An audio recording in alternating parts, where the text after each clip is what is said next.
González Serrano, soy el R4 de radiodiagnóstico y nada, vamos a hablar un poquito de protección radiológica. Vale. Hoy en día, con los avances tecnológicos, ha aumentado enormemente la disponibilidad y las aplicaciones de las radiaciones ionizantes en medicina, tanto en el diagnóstico como en el tratamiento.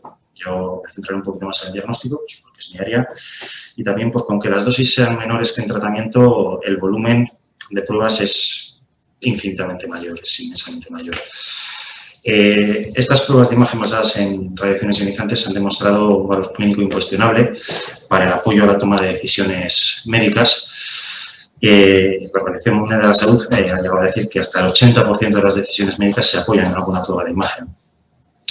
Todo esto lleva a un riesgo de sobreutilización, a que usemos demasiado estas pruebas de imagen y si hacemos un uso inapropiado de ellas, aumentamos los riesgos sin conseguir beneficio adicional para el paciente. La Organización Mundial de la Salud y agencias de evaluación de la tecnología de todo el mundo nos alertan de que hasta el 30% de las exploraciones son de bajo rendimiento, que viene a ser como un eufemismo para decir que no aportan ningún beneficio. Si bien en radiodiagnóstico los riesgos individuales son bajos, las dosis que manejamos con cada paciente son pequeñitas, la exposición a la población es cada vez mayor y constituye un problema de salud pública. Por estos motivos, las radiaciones ionizantes tienen una estricta regulación legislativa, tanto a nivel europeo, regulada por la Comisión Europea de Energía Atómica, como a nivel estatal por varios reales decretos, o sea, en ley, el último de los cuales es el Real Decreto 601 del año 2019, que es pues, el que me han pedido un poquito que explique, que comentemos en esta sesión. Bueno, vamos a empezar a explicar un poquito qué es esto de las radiaciones ionizantes, para entender el contexto. Se define radiación como una emisión de energía por parte de los átomos en forma de ondas electromagnéticas o de partículas. El espectro electromagnético, dependiendo de su longitud de onda, de su frecuencia, pues abarca desde las ondas de radio, las del teléfono, microondas, la luz visible y pasamos pues eso a otras de más alta energía, como son los rayos X, los rayos gamma. Se considera que una radiación es ionizante a partir de 20 electronvoltios de energía, que viene a estar por aquí, ya dibujo, y constituiría parte del espectro ultravioleta, los rayos X, los rayos gamma y los rayos cósmicos. ¿Qué es una radiación ionizante? Pues es cuando esa radiación tiene energía suficiente para arrancar electrones de un átomo cuando choca contra él. En el mundo estamos expuestos de forma natural a varias fuentes de radiación, materiales radiactivos que hay de forma presente en el suelo, en los alimentos, en el agua, en el aire. El radón es un gas que emana de la Tierra, de las rocas, que supone la principal fuente de radiación natural. Y por otra parte tenemos la radiación cósmica, la que viene de fuera, que depende un poquito pues, de la altitud. Cuanto más altos estamos, tenemos menos atmósfera que nos proteja de ella. Estas son las dos fuentes de radiación natural y luego tenemos la artificial, que es la generada por el humano. Esta pues la inventamos en 1895 cuando se hizo el primer tubo de rayos X y a partir de entonces pues ha aumentado de forma exponencial. A nivel mundial, según la Organización Mundial de la Salud, la radiación debida a uso médico supone un 20% de la población, de la dosis que recibe la población total. Y a nivel estatal, aquí en España, según datos del Consejo de Seguridad Nuclear, este uso médico supone un porcentaje mayor, incluso por encima del radón. Supondría un 35% de la dosis que recibe la población en España. Esta dosis es aproximadamente de unos 3,7 milisieverts al año. ¿Qué es esto de los milisieverts? Pues el tema de las magnitudes en dosimetría en radiación es un poco complejo. Voy a comentaros tres conceptos que son un poco los más importantes y no os asustéis que no voy a meter mucho detalle de esto. Vale, primero la dosis absorbida. Se define como la cantidad de energía que se absorbe por unidad de masa, o sea, es la cantidad de energía que se deposita en el paciente cuando le exponemos a una radiación ionizante. Se mide en julios de energía partido por kilogramos en el sistema internacional, pero realmente el término que usamos normalmente es el Gray. Es la unidad de dosis de radiación. Sin embargo, se ha visto que que el daño que provoca la radiación no depende solo de cuánta energía deposita en el cuerpo, sino también depende del tipo de energía y de la sensibilidad del tejido, de los órganos. Entonces, por eso definieron dos conceptos nuevos, el de dosis equivalente, que corrige esta dosis absorbida según la radiación, con un factor de ponderación pues, que depende del tipo de radiación. En el caso del radiodiagnóstico, se utilizan rayos X o fotones, es lo mismo, o sea, partícula o onda, y su factor de ponderación es 1. La dosis absorbida es igual a la dosis equivalente. La unidad en el sistema internacional sería la misma, pero recibe un nombre distinto, el nombre especial de Sievert, para saber que nos estamos refiriendo a efectos biológicos, no a cantidad de energía, sino a qué se espera que haga esa energía en el cuerpo. Y la dosis equivalente pues, se utiliza para valorar efectos deterministas. Ahora comentaremos cuáles son. Y por último, la dosis efectiva, le aplicamos un factor de corrección según el tipo de tejido. Hay diferentes sensibilidades, dependiendo principalmente de la división celular, pero bueno, según qué tejidos se aplica un factor de corrección para saber si se espera más daño o menos. Esta dosis efectiva no se puede calcular de forma precisa para cada individuo, porque estos valores, esta ponderación, se obtienen a partir de datos de irradiación al cuerpo entero, cuando muchas veces en una exposición médica solamente irradiamos parte del cuerpo, y además para valores promedio, para un sujeto promedio de la población. No todo el mundo pesa 70 kilos, no es lo mismo una mujer de 40 kilos que un tiarrón de 120. Entonces, no se puede sacar la dosis efectiva de forma precisa para cada individuo. Es más una estimación que se utiliza para fines comparativos en temas de poblaciones, de características más o menos similares. Y la unidad es la misma, el Sievert, porque tiene en cuenta efectos biológicos y se utiliza más para valorar el otro tipo de efectos de la radiación, que son los estocásticos o probabilísticos. Vale, es un poco lío esto. Básicamente que os quedéis con que el Gray se utiliza para una medición objetiva, cuánta dosis hay, y el Sievert se utiliza más para el daño que se espera de esa radiación. Vale, ¿y cuáles son los efectos biológicos? ¿Cuál es el daño que crea la radiación ionizante? Pues fundamentalmente se deben al daño que produce en el ADN. Cuando una onda electromagnética, un fotón, choca contra una molécula de ADN o genera un radical libre con una molécula de agua que está cerca y luego interacciona con él, pues daña ese ADN. Este daño pues depende de la dosis recibida, de en cuánto tiempo se recibe esa dosis y, como hemos dicho, en la sensibilidad de los diferentes órganos o tejidos. Cuanto más se divide una célula, más sensible es a la radiación, más fácil es que ese ADN reciba daño. Vale, se clasifican en deterministas, como hemos dicho, y estocásticos o probabilísticos, que es un nombrecito, pero bueno. Vale, los efectos deterministas son los efectos agudos que se producen a corto o medio plazo y son secundarios a la muerte de la célula o cuando ese ADN se daña y no se puede reparar, la célula muere o es incapaz de replicarse, con lo cual muere su línea celular y provoca ese daño directo. Tienen una dosis umbral. Por debajo de esa dosis umbral no se producen daños deterministas. Esta dosis depende de la sensibilidad de cada tejido. Las células muy diferenciadas, como las neuronas, las células musculares, pues son poco sensibles a la radiación. Es difícil matar esas células con radiación. Sin embargo, las células menos diferenciadas, como las hematopoyéticas, las mucosas, pues son mucho más sensibles y sufren más. Tienen una dosis umbral más baja. Este sería el fundamento en el que se basa la radioterapia. Las células cancerígenas son células totalmente, muy indiferenciadas que se replican de forma incontrolada y tienen un umbral más bajo para conseguir, para provocar esa muerte celular, ese efecto determinista. Entonces, damos una dosis que mate a esas células intentando que maten menos a las de alrededor, a las células sanas.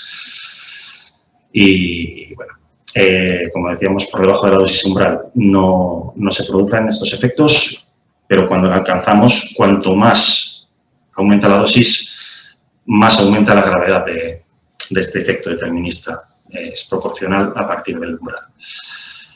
Vale, según qué órganos sean los dañados, pues tenemos diferentes efectos. Me gustaría destacar las cataratas en los ojos, que es un problema ocupacional. Los trabajadores expuestos a radiaciones ionizantes es bastante frecuente que desarrollen cataratas.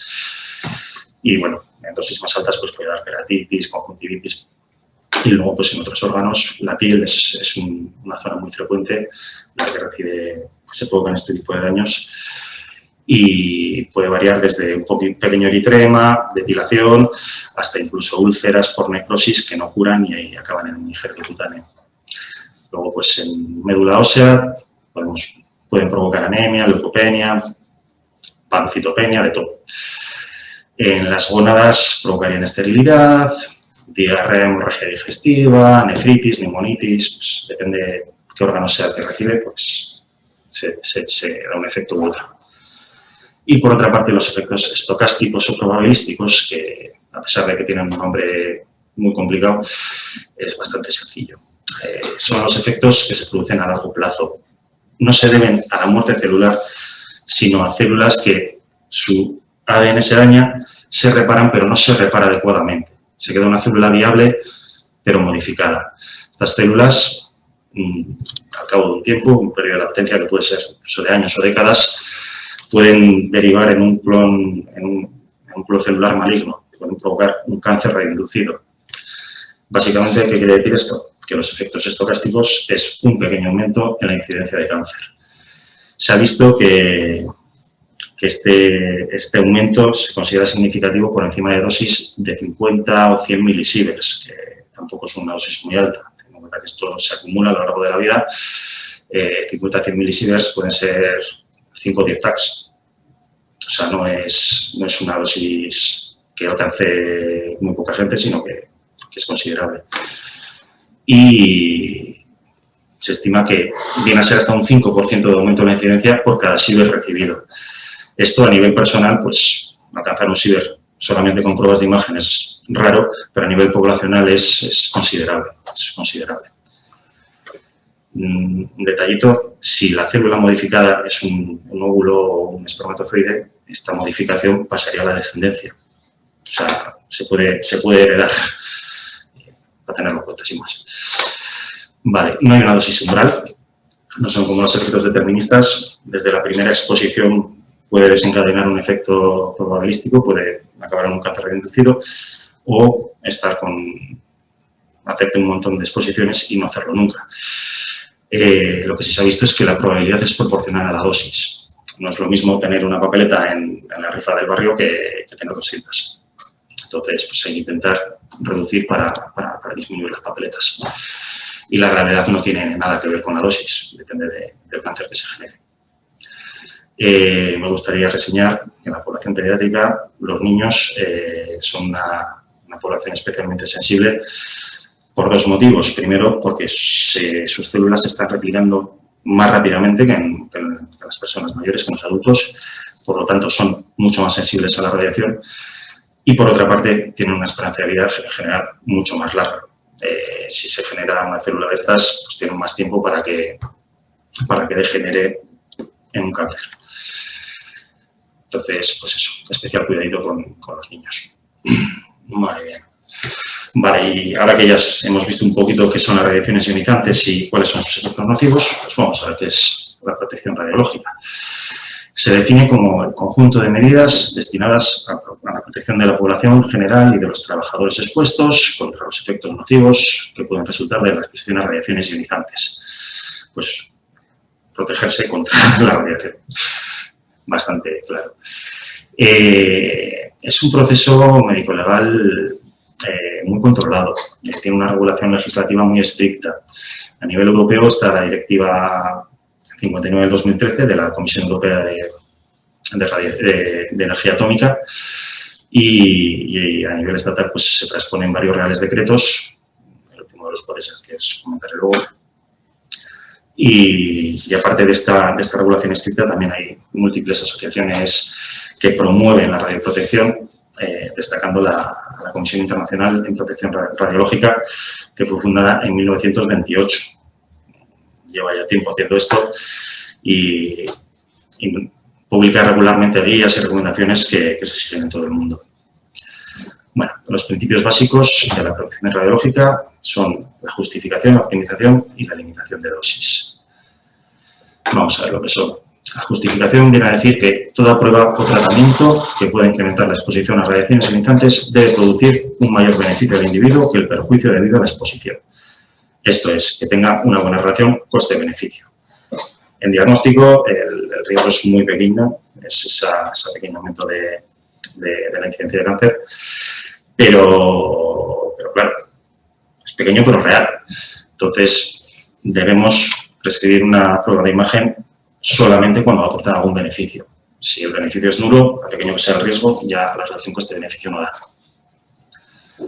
Vale, el siguiente es la optimización, que se basa en el principio de ALARA, as low as reasonably achievable, tan bajo como sea razonablemente posible.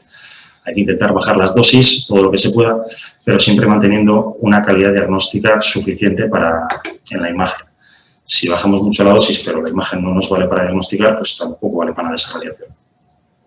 Entonces, para alcanzar un poco el equilibrio entre la dosis y la calidad de imagen, se definieron los niveles de referencia, que son unos valores razonables de dosis para cada procedimiento, que asegura que vamos a obtener una calidad de imagen suficiente para el diagnóstico. Estos niveles de referencia son una herramienta para la optimización, simplemente para saber por qué valores tenemos que movernos para que nos alerte si en un procedimiento específico estamos muy por encima o muy por debajo de esos valores para intentar ajustarlo. Vale, y por último, la limitación de dosis es una personalización de la dosis máxima que puede recibir cada individuo pues, según su actividad. Se aplica más a trabajadores expuestos y a algunos casos particulares. En el tema del diagnóstico y el tratamiento a pacientes, pues no hay limitación de dosis. Su objetivo es evitar los efectos deterministas, en el caso de trabajadores, lo que comentábamos de las cataratas, sobre todo, y controlar o disminuir la probabilidad de los estocásticos de ese aumento de la incidencia de cáncer. Vale, para intentar conseguir esa limitación de dosis, pues cuando estamos en una zona en la que se trabaja con radiación ionizante, tenemos tres factores con los que podemos jugar para disminuir la irradiación frente a la exposición externa. Son la distancia. Cuando nos separamos de la fuente de radiación, la energía cae en picado. Es inversamente proporcional al cuadrado de la distancia. Si nos alejamos 2 metros, cae 4 veces, 3 metros, 9 veces. Alejarse un poquito es muy, muy eficaz esa protección. El tiempo, pues obviamente, cuanto menos tiempo estemos expuestos, pues menos radiación recibimos. Y el blindaje, que es algo que se interpone entre la fuente y la persona, pues para que amortigue parte de esa radiación. Puede ser tanto personal, los delantales y demás, como en el propio aparato.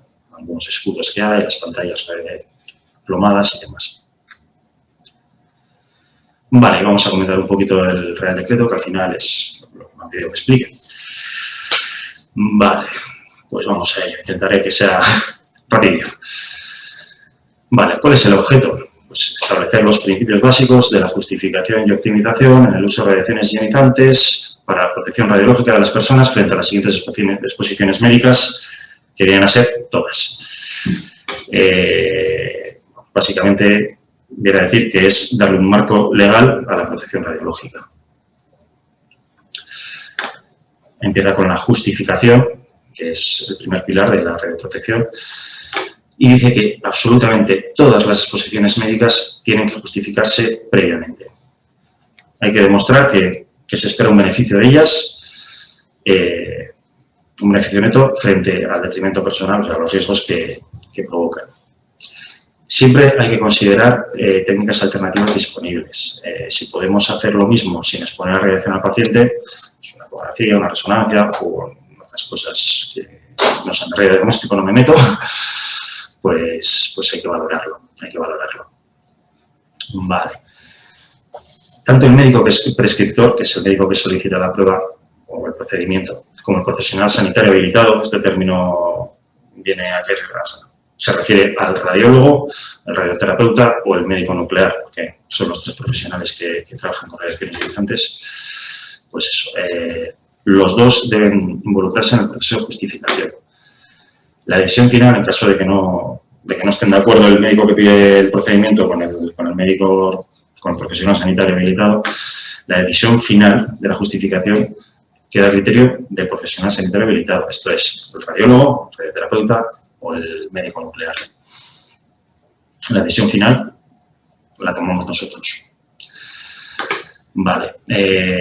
Otra vez dice que tanto el prescriptor como nosotros, como el profesional habilitado, deben obtener antes información clínica relevante para esto. La historia clínica, estudios previos, con la intención de evitar exploraciones innecesarias. Si tenemos una prueba muy reciente, pues igual no es necesario volver a hacer otra.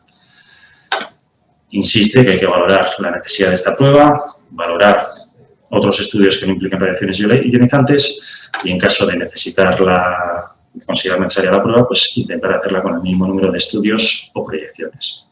Cuantos menos hagamos, menos radio. No es lo mismo un TAC de abdomen normal de una pasadita que un sangrado abdominal que metemos 3 o 4 pasadas. Triplica o cuatriplica la radiación. Vale. Pasamos un poco al tema de la información. Le da mucha importancia a la información del paciente en este Real Decreto. Dice que toda persona sometida a exposición médica, o sea, cualquier persona que le vayamos a pedir un TAC, no solamente para tratamientos de radioterapia o tal, debe recibir la información adecuada sobre los beneficios y los riesgos asociados con la radiación que va a recibir. O sea, hay que justificarle la prueba al paciente, hay que explicárselo al paciente. En caso de que estas pruebas impliquen altas dosis de radiación, habría que hacer un consentimiento informado por escrito. Vale. Además, dice que toda la información relativa a las exposiciones a radiación ionizantes debe quedar a disposición del paciente. Y esto hay que tenerlo en cuenta. Actualmente, aquí en el hospital, excepto los tubos de rayos simple y algunos sacos de quirófano más antiguos, todos los equipos que manejan radiaciones ionizantes automáticamente mandan al historial del paciente la dosis a la que ha estado expuesto. Se recoge el historial dosimétrico. Eso, dentro de 20 años, el paciente, si quiere, puede entrar, solicitarlo y decir, mira, yo he recibido toda esta radiación y Dios no lo quiera, pero si se ponen de moda las demandas por cáncer radioinducido o lo que sea, ahí se queda grabado eso, por si acaso. Vale. Pasa a comentar algunos casos especiales, pues, la infancia, los programas de screening o los procedimientos que implican altas dosis. Hay que prestar especial atención a los programas de garantía de calidad. Pues sí, hay que hacerlo en todos, pero en estos casos, pues, un poquito más de cariño. El embarazo. Toda mujer que pueda estar en edad fértil hay que preguntarle si puede estar embarazada. Y si no se puede excluir, pues hay que darle otra vuelta de rosca a la justificación. Hay que intentar afinar un poquito más. Sobre todo la urgencia, a ver si este estudio es demorable o no. En caso de que no lo sea y haya que hacerlo, pues también que le demos un poquito más de rosca a la optimización, intentar apurar un poquito más la dosis. Cuando la mujer está lactando, en el caso de radiodiagnóstico no hay ningún problema, pero en medicina nuclear sí, porque los isótopos, los radionúclidos que le dan a la paciente, pues hacen que esa paciente sea radiactiva y su leche también. Entonces, pues la lactancia solo es problema en medicina nuclear. Y dicen pues exactamente lo mismo. Que hay que tener atención a la justificación, la urgencia y la optimización. En el caso de embarazadas que se hayan expuesto a radiación ionizante en la zona abdominopélvica, dice que hay que hacer una estimación de la dosis en el útero y ese informe queda registrado en la historia clínica. O sea, hay que involucrar al especialista de radiofísica, que haga el informe, que valore un poquito cuánta dosis, cómo de peligroso es eso para el feto y todo eso es legal, pues hay que hacerlo bien. Vale, pasa un poquito al tema de la optimización. Dice que su objetivo es mantener las dosis tan bajas como sea razonablemente posible, lo que hemos comentado antes de radar. Las restricciones de dosis pone que se aplicarán a personas cuidadoras y a personas voluntarias que participan en investigaciones médicas o biomédicas. A los pacientes tanto en el diagnóstico como en el tratamiento, no tienen una restricción, no tienen un valor máximo de dosis que alcanzar. Vale, aquí nos insiste que tanto en fines diagnósticos como en tratamientos hay que aumentar la dosis lo más baja posible y dice que hay que establecer niveles de referencia, lo que hemos comentado antes, para poder controlar un poquito si nos estamos pasando o no de dosis. O sea, por ley tenemos que tener unos niveles de dosis establecidos para todos los procedimientos. Vale. Otros casos concretos, personas cuidadoras, pues eso, que pues, la macho que quiere entrar a la sala para sujetar al niño, que le tienen que hacer una prueba, o algún caso del estilo, pues que también hay que justificar un beneficio neto suficiente, pues, un beneficio emocional, porque eso es muy bajito, pues podría ser suficiente. Las restricciones de dosis se aplican a las personas cuidadoras. Hay que llevar un poquito el cómputo de cuánta dosis va recibiendo y si alcanza esa restricción, pues no podría entrar, tendría que hacer un trabajador de aquí de rayos, un técnico o quien sea. Vale, las personas que participan en los proyectos de investigación, pues lo mismo. Dice que hay que informarle previamente de los riesgos y tienen que participar voluntariamente. También se les aplicaría restricción de dosis, salvo que sea, por ejemplo, un ensayo de diferentes tratamientos de radioterapia en las que sí que se espera un beneficio neto. O sea, si esa exposición va a provocar un beneficio en el paciente, no se aplica la restricción de dosis. Pero si es un estudio para ver la anatomía humana, pues sí, no podemos irradiar por encima de un límite. Vale, aquí hablan un poquito de medicina nuclear, que claro que los pacientes que han sido sometidos a procedimientos tanto de tratamiento como de diagnóstico con radionucleidos durante un tiempo son literalmente radioactivos. Tienen ellos los isótopos dentro y están emanando radiación. Entonces, nos dice que a estos pacientes hay que darles información por escrito sobre los riesgos para las personas con las que pueda estar en contacto y con instrucciones para intentar disminuir al mínimo estas dosis. Vale, pasa aquí un poquito al apartado de las responsabilidades. ¿Qué es lo que está a cargo de cada uno? Vale, el profesional sanitario habilitado, como hemos dicho, radiólogo, radioterapeuta o médico nuclear, es responsable de justificación, optimización, evaluación clínica de los resultados, obtención de la información sobre exploraciones previas, pasarle toda esta información a otro compañero radiólogo o al médico peticionario según proceda y entregar información sobre los riesgos de radiaciones al paciente. Básicamente es responsable de todo lo que involucra el procedimiento de radiodiagnóstico, radioterapia o medicina nuclear. Vale, además, junto al especialista en radiofísica hospitalaria y a los técnicos radiólogos, al personal técnico, tiene que participar en el proceso de optimización. Intentar, pues eso, ajustar los protocolos, también participamos en eso, también es responsabilidad. Vale, siempre, antes de que se produzca la exposición, siempre que sea viable, es responsabilidad del médico prescriptor que pide la prueba y del profesional sanitario habilitado proporcionar la información al paciente. Esto dice que es responsabilidad de las dos partes. No sé. Pero bueno, la responsabilidad compartida no sé yo si es de nadie, pero bueno, la ley dice que es responsabilidad de los dos. Y nada, aquí también habla de responsabilidades no tanto a nivel del profesional, sino como del servicio. Muchas veces, pues, en el servicio llega un volante, lo pauta un compañero, luego el procedimiento lo hace el técnico y el informe final, el estudio lo informa otro compañero. Pues como muchas veces pasan estas cosas, que la responsabilidad es compartida de todos, pues habla de responsabilidad a nivel del servicio. Y básicamente dice que lo principal es valorar la correcta indicación del procedimiento. Obviamente, radiodiagnóstico, radioterapia, medicina nuclear. En radiodiagnóstico además dice que hay que valorar exploraciones previas para evitar repeticiones innecesarias. Si tienen TAC hace 2 días, pues no repetírselo. Medicina nuclear, valorar la correcta indicación, radioterapia, valorar la correcta indicación, insiste en lo mismo una y otra vez.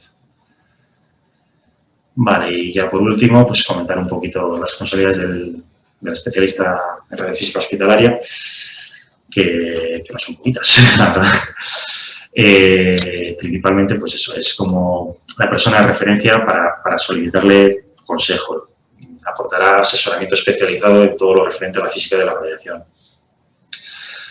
Además, es el responsable de la dosimetría, de las mediciones de las dosis, tanto de los pacientes como de los trabajadores expuestos. Y luego, pues también contribuirá a un montón de cosas, a la optimización de la protección, a la preparación tanto de las instalaciones como de los propios equipos médicos radiológicos.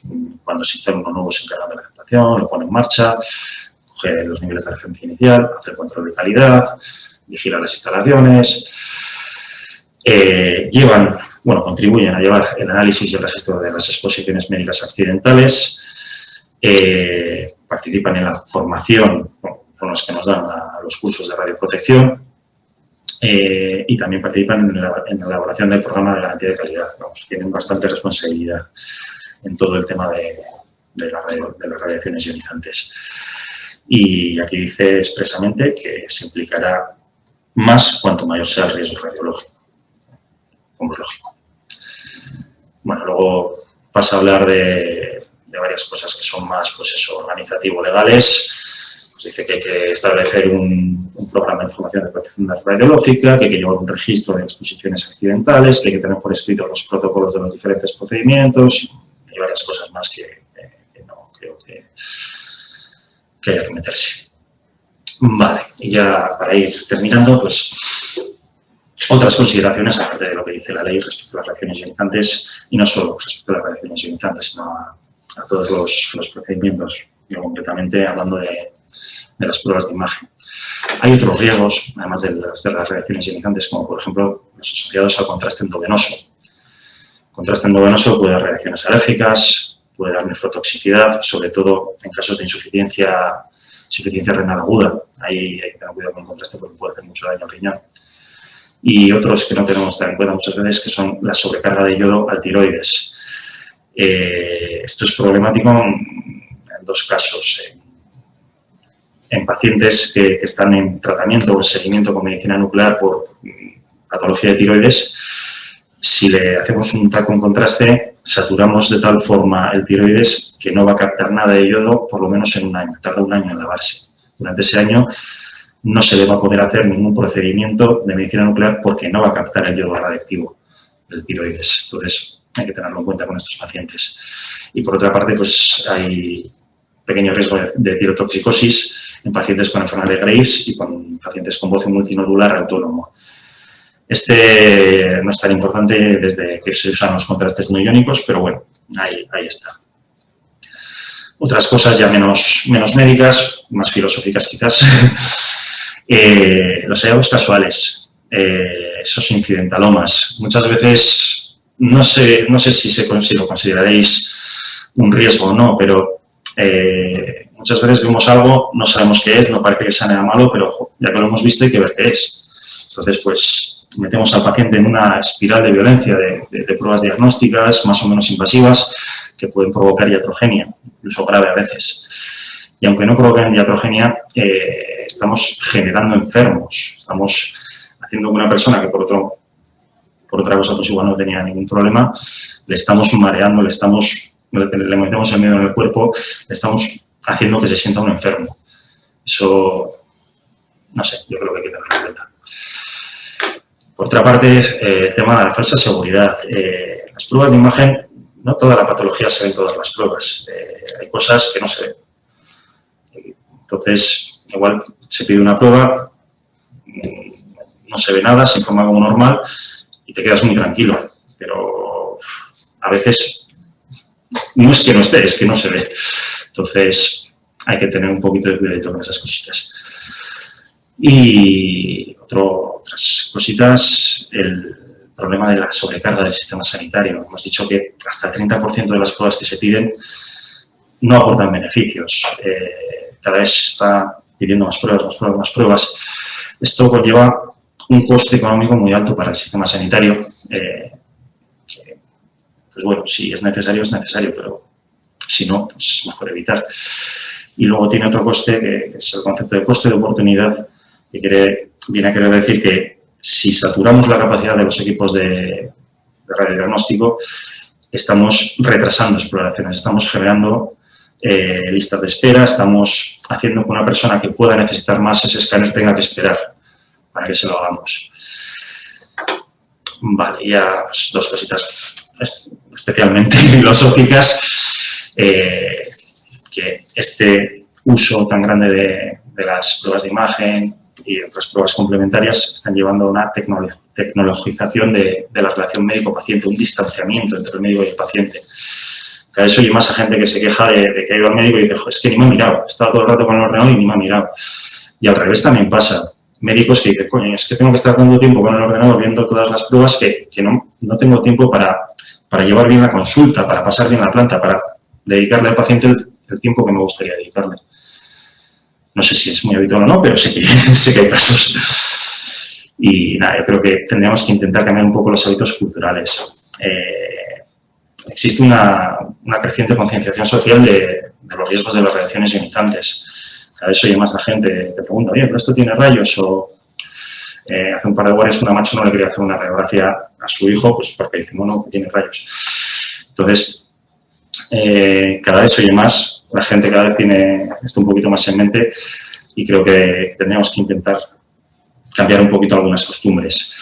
Sobre los pacientes, pues sobre todo quitar esa idea que tienen muchos que cuantas más pruebas se les hace, mejor se les atiende. Eso no es cierto. Más pruebas no significa mejor atención. Más pruebas significa más pruebas, punto. Y también sobre los propios profesionales. Muchas veces, pues,